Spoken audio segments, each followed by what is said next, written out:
11 first NCERT chemical bonding नामक अध्याय से संबंधित हम लोगों ने जानकारी लेना शुरू किया।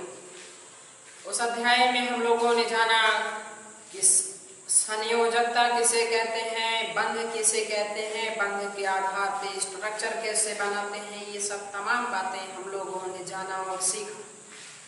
देन हम लोगों ने संकरण के बारे में भी जानकारी लेना शुरू किया, जिसमें हम लोगों ने जाना किसी भी यौगिक का संकरण कैसे निकालते हैं, इसके बारे में हम लोगों ने काफी बढ़िया से सीखा और यूं कहो एक सुपरलेटिव के द्वारा बढ़िया से ढंग समेत उसे सीखे। लेकिन उसी में एक प्रॉब्लम आ गई थी जिसे आपको कंफ्यूज करवा के छोड़ दिया गया था। यही से बातें शुरुआत होगी।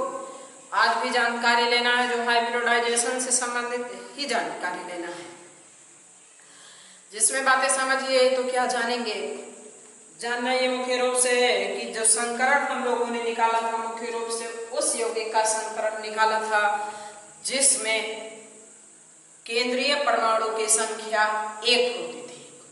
आज हम लोगों को कुछ उस प्रकार के यौगिक के बारे में संकरण निकालना है जिसके केंद्रीय परमाणु की संख्या 1 से अधिक होती है। आज हम लोग ऐसे यौगिक का संकरण निकालेंगे जिसमें केंद्रीय परमाणु की संख्या 1 से अधिक होती है, जिसमें हमने आपको एक फार्मूला बताया था और बताया कि इस फार्मूले की इतनी औकात नहीं थी कि अगर केंद्रीय परमाणु की संख्या 1 से ज्यादा हो जाए और आप उसका संकरण निकाल दो तो उसका संकरण हम लोग कैसे निकालेंगे, उसी के बारे में हम लोगों को जानकारी लेना है। तो उसका संकरण हम लोग निकालेंगे स्ट्रक्चर के आधार पर। किसी यौगिक की संरचना कैसे बनाते हैं इसके बारे में डिटेल जानकारी आपको दी गई। डिटेल जानकारी के नाम पे आपसे कहा गया था कि स्ट्रक्चर बनाने के लिए वेरी सिंपल बातें थी। क्या सिंपल बातें थी कि आपको कुछ बंध बताए गए थे, सेकंड आवर्त थर्ड आवर्त तैयार कराया गया था। स्ट्रक्चर संबंधित डिटेल जानकारी ढंग से आपको दी गई थी। उम्मीद करते हैं उससे सीख गए होंगे और जानकारी ये भी दे दिए थे नेक्स्ट पिछले वीडियो में कि आगे भी वीडियो में आना तो क्या करना होगा, संरचना को सीख के आना, नहीं तो समझ नहीं आएगा तो पूरी की पूरी रिस्पॉन्सिबिलिटी आप ही लोगों की होगी। अब बातें सुनिए। जैसे ये देखिए, सपोज कोई ऐसा यौगिक हो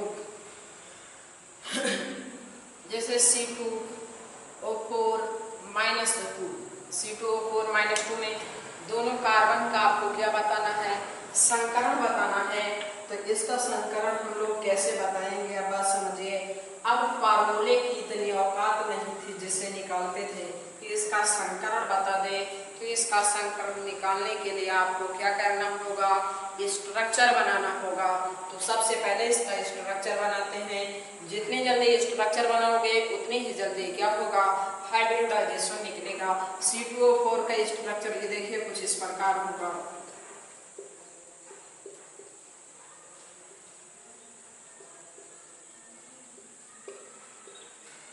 ये तो बात थी संरचना की, इसकी संरचना हो गया।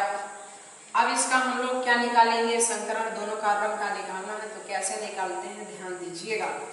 वेस्प बराबर लिखें कुल सिग्मा बंध की संख्या प्लस अयुग्मित इलेक्ट्रॉन की संख्या। तो ये देखिए VSEP बराबर कुल सिग्मा बंध की संख्या। इस कार्बन के पास कितना सिग्मा बंध है आपको बताया गया। जब क्या होता है, सिंगल बॉन्ड होता है तो उसमें क्या होता है, केवल एक सिग्मा। डबल बॉन्ड होता है तो एक सिग्मा 1 पाई होता है। ट्रिपल बॉन्ड होती है तो एक सिग्मा 2 पाई। तो क्या होता है, एक सिग्मा 2 पाई होता है। ये देखिए इस कार्बन से कितनी सिग्मा, 1 2 और एक यहाँ 3। क्या इस कार्बन के पास कोई ऐसे इलेक्ट्रॉन है जिसने बंध ना बनाया हो। बात ध्यान दीजिए, कार्बन चौथे वर्ग का है, इसने 4 बंध बना लिया। अब इसके पास कोई भी अयुग्मित इलेक्ट्रॉन नहीं है तो 0। तो 3, जब वेस्प का मान 3 तो संकरण क्या होता है, sp2। ठीक इसी प्रकार यहाँ आओ तो 1 2 3 सिग्मा बंध की संख्या 3, मतलब कौन सा संकरण होगा, sp2 होगा। बस ऐसे ही हम लोग निकाला करेंगे, ये बात जान लीजिए। और एग्जाम्पल लेते हैं जिसके बारे में जानकारी।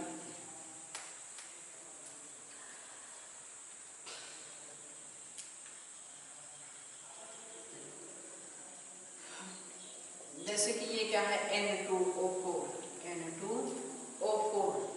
इसी का क्या बनाना है, आप दोनों नाइट्रोजन का संकरण बताना। तो अब ये देखिए नाइट्रोजन, एक नाइट्रोजन, दो नाइट्रोजन, एक ऑक्सीजन, दो ऑक्सीजन, चार ऑक्सीजन।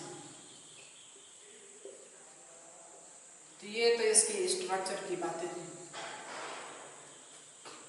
अब ये देखिए फिर बातें हैं नाइट्रोजन के पास जो भी एक ऐसा कोऑर्डिनेट बॉन्ड होता है, एक सिग्मा की तरह बिहेव करता है। तो इसमें देखिए एक दो एक तीन शासन है, जो एक उप शासन है जो 2 इलेक्ट्रॉन दान कर दिया, अर्थात इसके पास भी एक भी अयुग्मित इलेक्ट्रॉन नहीं है। तो अब ये देखिए 1 2 3, तो संकरण कैसा sp2, 1 2 3 सिग्मा, तो कैसा संकरण sp2 संकरण होगा। नेक्स्ट एग्जांपल लेते हैं, उसका संकरण निकालना होगा आपको। जैसे ये देखिए आपके पास हो Br3O8, ये सब आपके बुके के हैं। इसमें तीनों Br का निकालना, तो सबसे पहले स्ट्रक्चर बनाना होगा, क्योंकि इसका स्ट्रक्चर देखिए कुछ इस प्रकार। कितना ऑक्सीजन है 8, 1 2 3 4 5 6 7 8, सबको बांधते चले जाओ।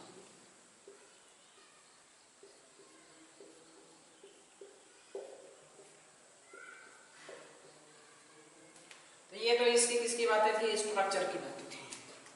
अब ये देखिए इस Br से कितना सिग्मा जुड़ा है, अयुग्मित एक भी नहीं है, 1 2 3 4, तो संकरण क्या होगा sp3। यहाँ देखो 1 2 3 4, तो संकरण क्या होगा sp3। ठीक इसी प्रकार तो सब क्या हो जाएगा sp3, संकरण क्या हो जाएगा sp3 होगा। किसी यौगिक की ऐसे ही हम लोग क्या निकालते हैं, संकरण अवस्था निकालते हैं, या कुछ एग्जांपल मैं आपको ये दे रहा हूँ जिसमें आपको बताना होगा।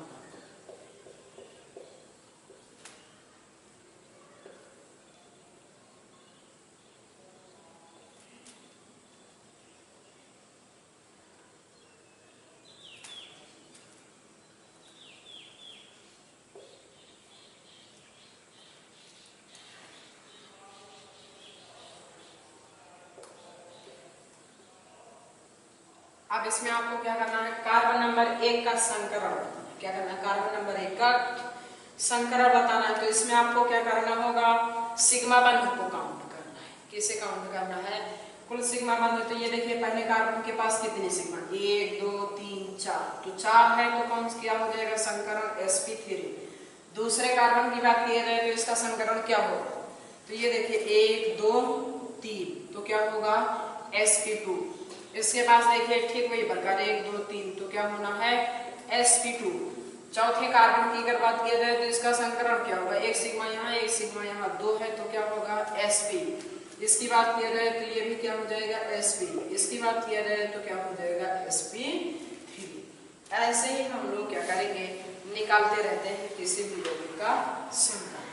नोट कर लीजिए, एक दो एग्जांपल और देते हैं जिसके बारे में आपको सुननी कंप्लीट बातें करना होगा कि संकरण आप कैसे निकालते हैं अगर यौगिकों का।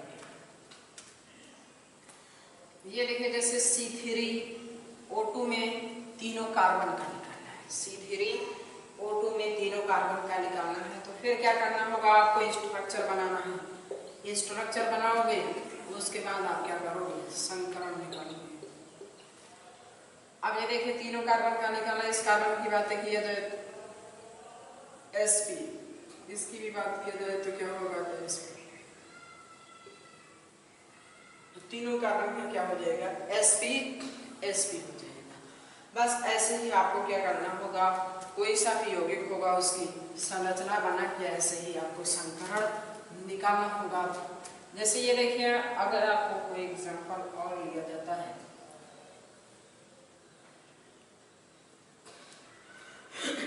एक आध एग्जांपल कोई और लेते हैं, जैसे S4O6 -2 में आपको चारों सल्फर का क्या बताना है संकरण।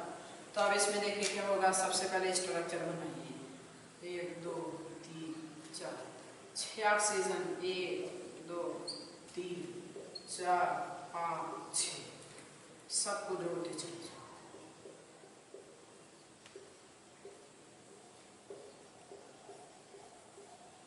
तो ये तो क्या बातें हैं इसके स्ट्रक्चर की। अब ये देखिए इस कार्बन के सल्फर के पास सारे सल्फर के पास 6 थे, इसके पास भी 6 इलेक्ट्रॉन बाहर कोष में थे, जिसमें से 2 तो ये साझेदारी में खर्च हो गए और ये 4 इलेक्ट्रॉन इसके पास बचे पड़े हैं। अब ये देखिए सल्फर की बात किया जाए तो 1 2 3 4, तो संकरण कौन सा हो जाएगा इसका sp3 हो जाएगा। ठीक इसके प्रकार इसके पास आइए 1 2 सिग्मा बंधन कितने होंगे 2। फार्मूला आपके पास क्या है वेस्प बराबर कुल सिग्मा बंधों की संख्या, कुल सिग्मा बंधों की संख्या प्लस अयुग्मित इलेक्ट्रॉनों की संख्या। ठीक तो सिग्मा बंध कुल कितने इसके पास है 1 1 2 प्लस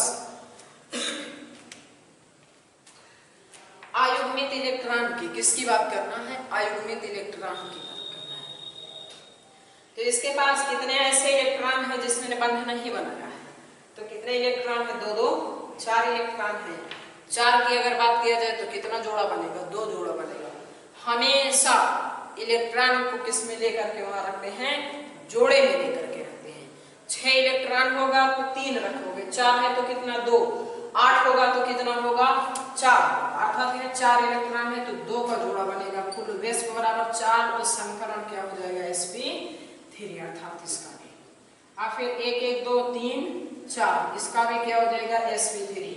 जितने अयुग्मित इलेक्ट्रॉन होते हैं उसे हमेशा किस में लेते हैं जोड़े में पेयर में लेते हैं। इसके लिए भी क्या हो जाएगा sp3 हो जाएगा, इसके लिए भी क्या होना है sp3 हो जाएगा।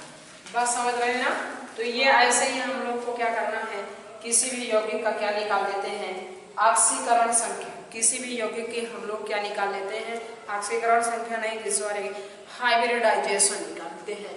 तो हाइब्रिडाइजेशन निकालने के लिए ये जो भी बातें थी अगर कंपाउंड में क्या होते हैं एक से ज्यादा, यदि क्या होते हैं सेंट्रल एटम की संख्या 1 से ज्यादा होगी तो उसका जो हाइब्रिडाइजेशन निकालोगे वो किसके आधार पे आप लोग निकालोगे स्ट्रक्चर के बेस पे। किसके बेस पे निकालोगे स्ट्रक्चर के बेस पर ही निकालोगे, उसके पहले आप नहीं निकाल सकते हैं।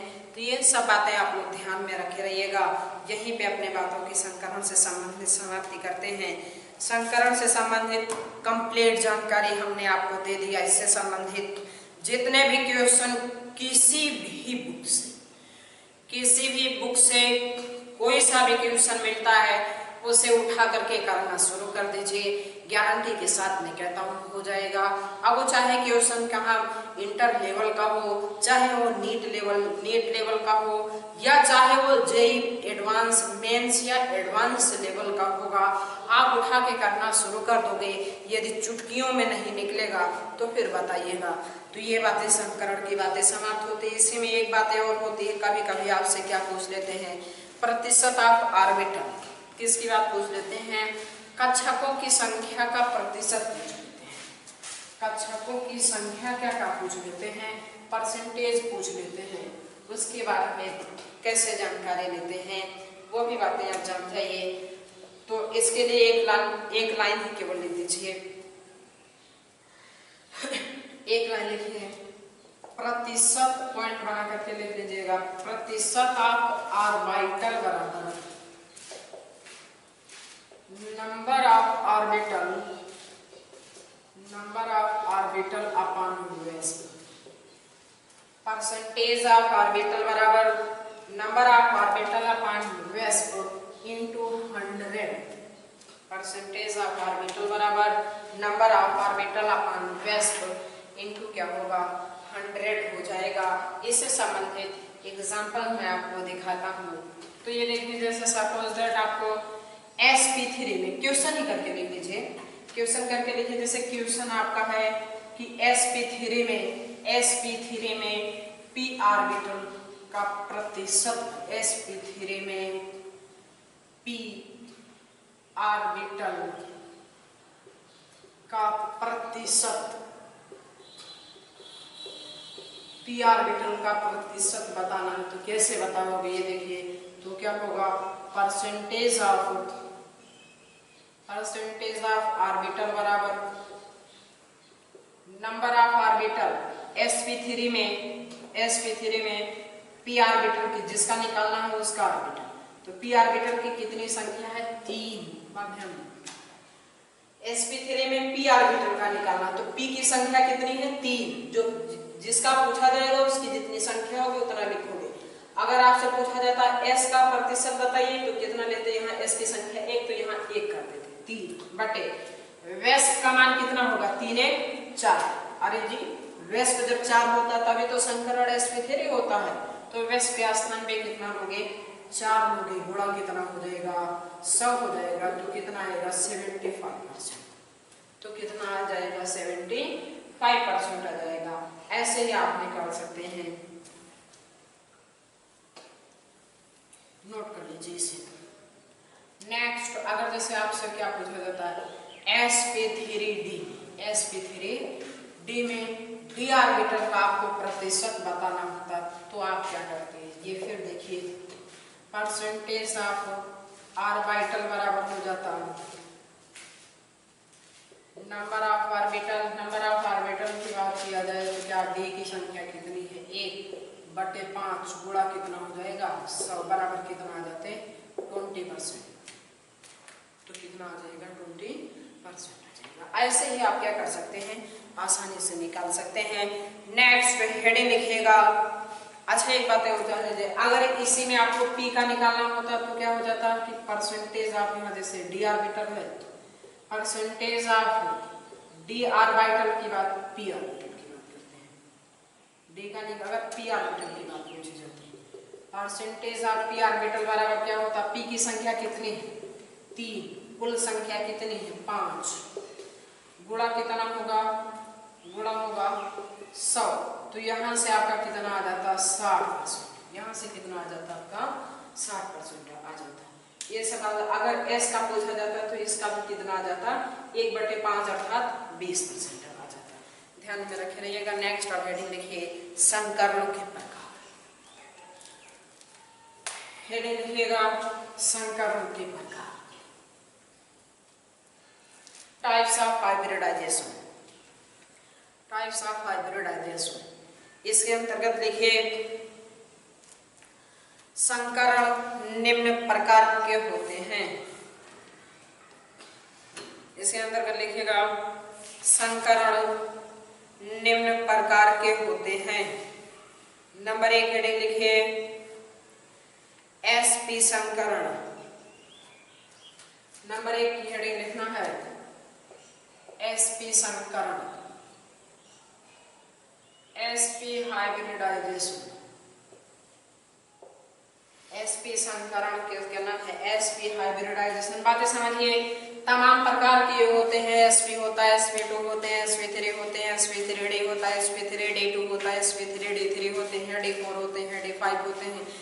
ये तमाम प्रकार के संकरण की श्रेणियां होती हैं, लेकिन हम सब के डेफिनेशन नहीं जानेंगे। हम लोग ऐसा तरीका जानेंगे कि परिभाषा तो एक की लिखें, लेकिन अगर कभी भी किसी भी संकरण के डेफिनेशन पूछी जाए तो हम आसानी से बता सके। यही कॉन्सेप्ट होता है पढ़ने का। पढ़ो एक के बारे में, लेकिन अगर पूछा जाए तो बता दो सब के बारे में। तो आज ठीक उसी प्रकार जानेंगे कि हम लोग संकरण कहते किसे हैं। तो बातें सुनिएगा। जब एक s और एक p, जब एक s और एक p ऑर्बिटल मिलकर, एक s और एक p ऑर्बिटल मिलकर समान ऊर्जा के दो नए ऑर्बिटल का निर्माण करते हैं तो उसे sp ऑर्बिटल कहते हैं। sp ऑर्बिटल किसे कहते हैं? समान ऊर्जा के, जब एक s, बात समझो, sp ऑर्बिटल किसे कहते हैं? जब एक s एक p ऑर्बिटल मिलकर समान ऊर्जा के दो नए ऑर्बिटल का निर्माण करते हैं तो उसे sp ऑर्बिटल कहते हैं। अगर सपोज दैट यहीं पे क्या होता है sp3 ऑर्बिटल किसे कहते हैं? तो डेफिनेशन क्या बन जाती है? जब एक s और 3 p ऑर्बिटल मिलकर एक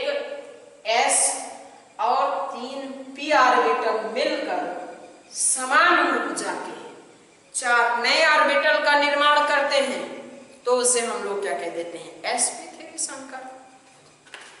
अरे 3s और एक p ऑर्बिटल, एक s ऑर्बिटल मिलते हैं तो 4 ऑर्बिटल बनते हैं, समान ऊर्जा के होते हैं, उसी को कह देते हैं sp3d। को डिफाइन करना होता तो क्या कहते हैं, जब एक s 3p एक d ऑर्बिटल मिलकर, जब एक s 3p एक d ऑर्बिटल मिलकर समान ऊर्जा के 5 नए ऑर्बिटल का निर्माण करते हैं तो उसे क्या कह देते हैं, sp3d संकरण कह देते हैं। अगर अब आप लोग डिफाइन करिए sp3d2 को, डिफाइन करिएगा sp3d2, इसे क्या कहते हैं, जब एक s 3p 2 d ऑर्बिटल मिलकर समान ऊर्जा के 6 नए ऑर्बिटल का निर्माण करते हैं तो उसे sp3d2 संकरण कहते हैं। तो कोई एक लिखाना है, हेडिंग जो पड़ी है ना sp, उसे sp3d कर दो, इसी को लिखा देते हैं, बाकी सब अपना बनाते रहिएगा। लिखिए, जब एक s, हेडिंग को sp जो थी उसे sp3d कर दो, कोई दिक्कत नहीं है, sp3d कर दो। उसके बाद उसके अंतर्गत लिखिए, जब एक s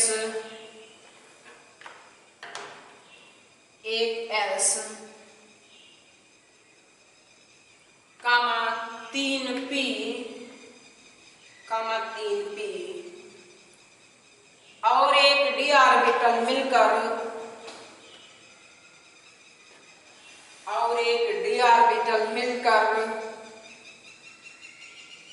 समान ऊर्जा के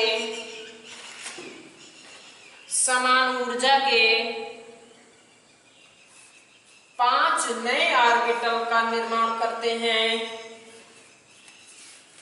5 नए ऑर्बिटल का निर्माण करते हैं तो उसे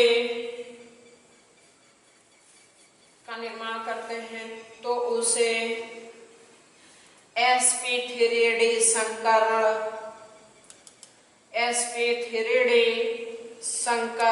कहते हैं, sp3d संकरण कहते हैं। अब इस टाइप से किसी भी प्रकार के संकरण की बातें होंगी उसकी डेफिनेशन स्वयं बना लीजिएगा। आपके ऊपर छोड़ते हैं क्योंकि समझाने हैं तो आपके ऊपर इतना विश्वास कर रहे हैं, इसीलिए उस बातों को छोड़ के देते हैं और डेफिनेशन बनाते रहिएगा। अब आप लोग कैपिटल डी नंबर की हेडिंग लिखिए, भिन्न वैश्व के लिए, कैपिटल डी नंबर की हेडिंग, भिन्न वैश्व के लिए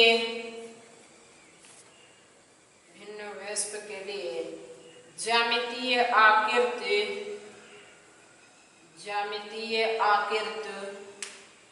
तथा बंध कोण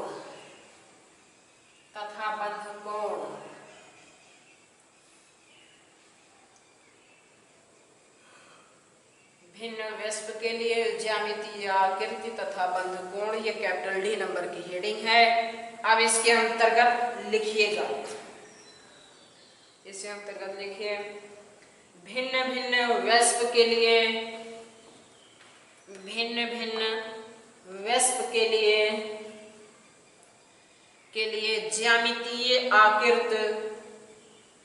ज्यामितीय आकृति तथा बंध कोण भी भिन्न होता है, बंध कोण भी भिन्न होता है, जिसकी व्याख्या संयोजकता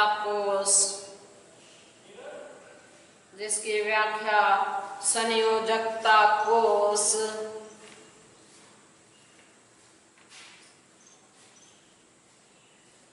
इलेक्ट्रॉन युग्म प्रतिकर्षण, संयोजकता कोष इलेक्ट्रॉन युग्म प्रतिकर्षण सिद्धांत द्वारा की जाती है, जिसकी व्याख्या संयोजकता, कोश, इलेक्ट्रॉन युग्म, प्रतिकर्षण सिद्धांत द्वारा की जाती है। ठीक, अब हेडिंग लिखो, संयोजकता कोश। हेडिंग लिखिए, संयोजकता कोश इलेक्ट्रॉन युग्म।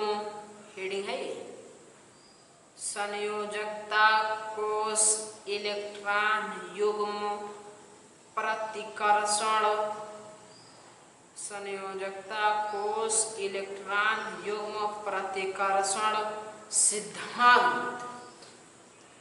Valence shell electron pair repulsion theory. English वाली बातें जरूर लिख लीजिएगा। वैलेंस शेल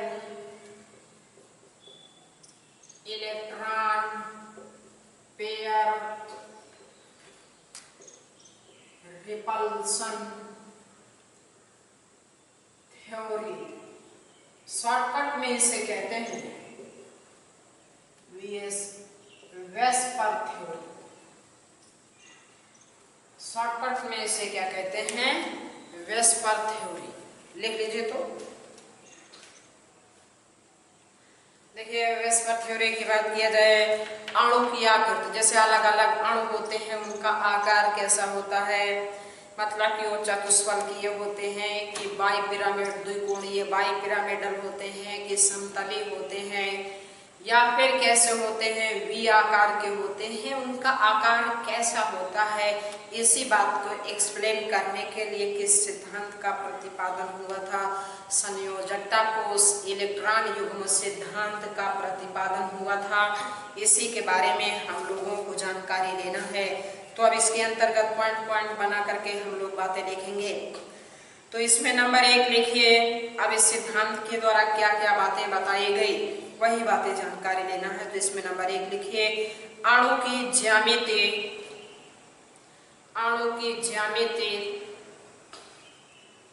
तथा आकृति, अणु की ज्यामिति तथा आकृति केंद्रीय परमाणु के संयोजी कोश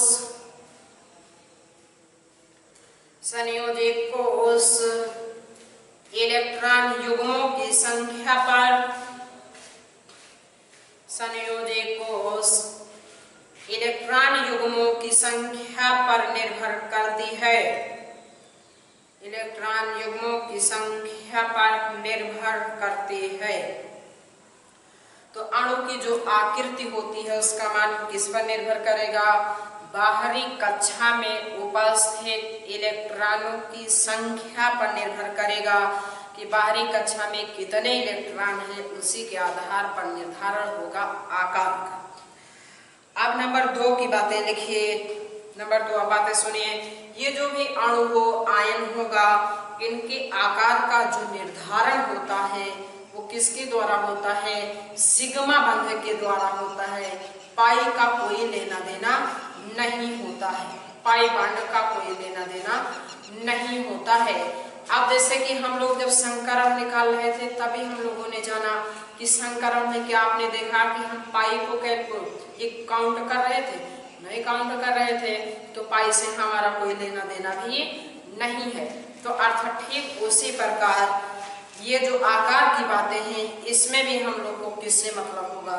सिर्फ और सिर्फ सिग्मा से लेना देना, पाई से कोई लेना देना नहीं। इसके अंतर्गत लिखिएगा। नंबर 2, अणु या आयन की आकृति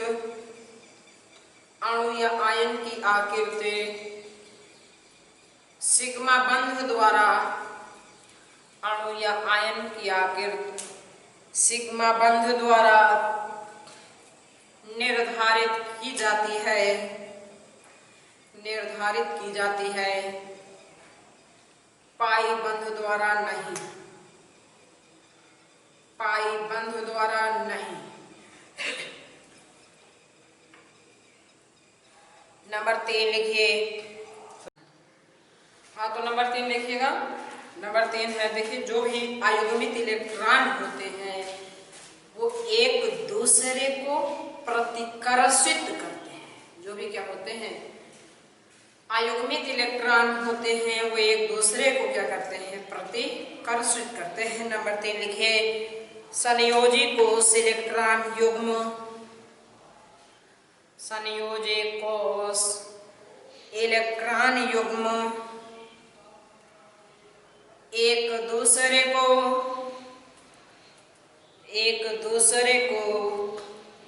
प्रतिकर्षित करते हैं, एक दूसरे को प्रतिकर्षित करते हैं। नंबर 4 लिखिएगा। नंबर 4 लिखिए। एकल और आबंधे युग्मों के बीच, नंबर 4 थोड़ा इंपॉर्टेंट है। एकल और आबंधी युग्मों के बीच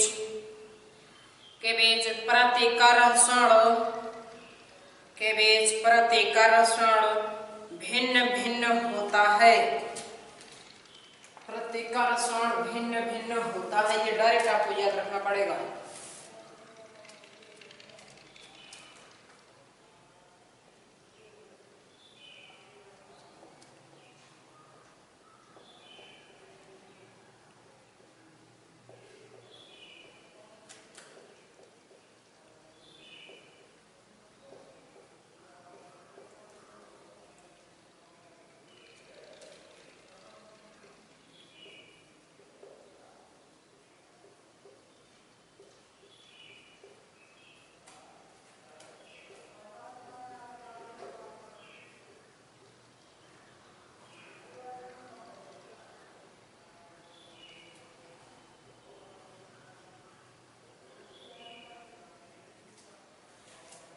इसे नोट कर लीजिए, इसे नोट करके याद रखे रहिएगा। सबसे ज्यादा प्रतिकर्षण कहाँ होता है, आयुग्मित इलेक्ट्रॉनों के बीच में। फिर क्या होता है, एक आयुग्मित होता है, एक आबंधित होता है, थोड़ा कम हो जाता है। दोनों कैसे हो जाते हैं, बंध बना देते हैं, तो सबसे कम प्रतिकर्षण उसमें ही होता है। ये बातें आपके लिए इंपॉर्टेंट है। यही आर्डर कंपटीशन के एग्जाम में 2 बार पूछा गया है। एक बार तो नीट एग्जाम 2013 में, इसके अलावा एक बार नीट एग्जाम 2019 नहीं 2020 में। बस समझो, नीट एग्जाम 2020, नीट एग्जाम 2013, 2 बार यही आर्डर से तो पूछा गया है कि प्रतिकर्षण वाला कौन सा क्रम सही है, कौन सा घटता क्रम सही है। तो ये घटता क्रम सही है, तो इसे नोट कर लीजिए, ये आपके लिए जरूरी है। फिर पॉइंट बना के आप लिखिए। वेस्पर सिद्धांत की सहायता से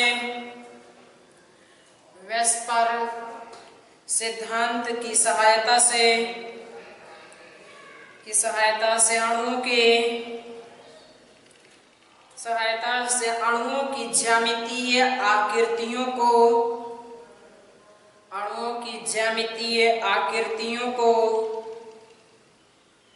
2 श्रेणियों में बांटा जाता है। नंबर 1 की हेडिंग लिखिए। नंबर 1 की हेडिंग लिखिएगा, नियमित ज्यामितीय। नंबर 1 की हेडिंग है नियमित ज्यामितीय, रेगुलर ज्योमेट्री।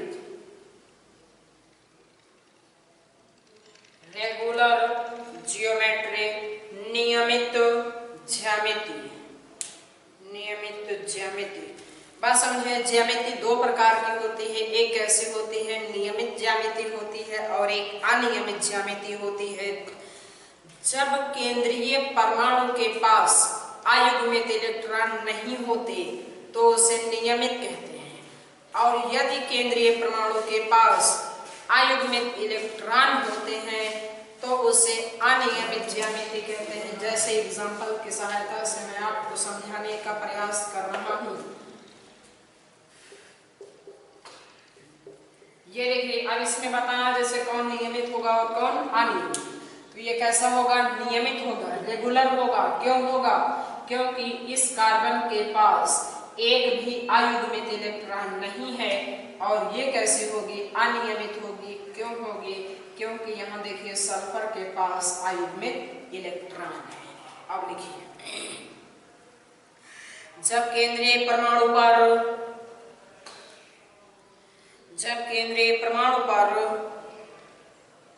पर कोई भी एकाकी इलेक्ट्रॉन युग्म उपस्थित नहीं होता, तो उसे नियमित ज्यामिति कहते हैं।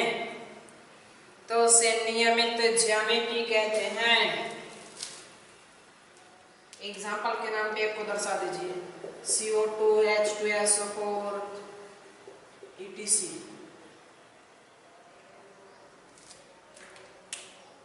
ये सब दर्शा दीजिए। नंबर 2 की हेडिंग देखिएगा, अनियमित ज्यामिति। नंबर 2 की हेडिंग है अनियमित ज्यामिति।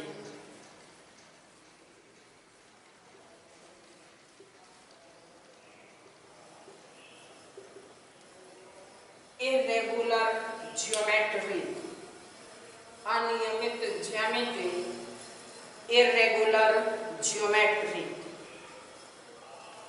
लिखिए तो कौन सा होगा, इसे क्या कह देंगे, जब केंद्रीय परमाणु पर अयुग्मित इलेक्ट्रॉन होते हैं तो उसे अनियमित ज्यामिति कहते हैं। लिखिए इसके अंतर्गत, जब केंद्रीय परमाणु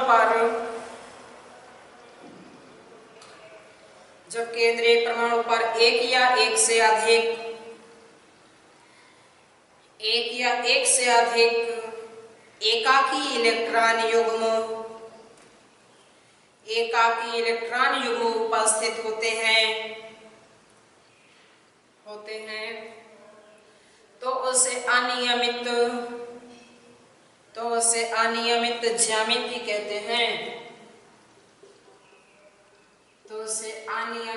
ज्यामिति कहते हैं। एग्जाम्पल में दर्शा दीजिए।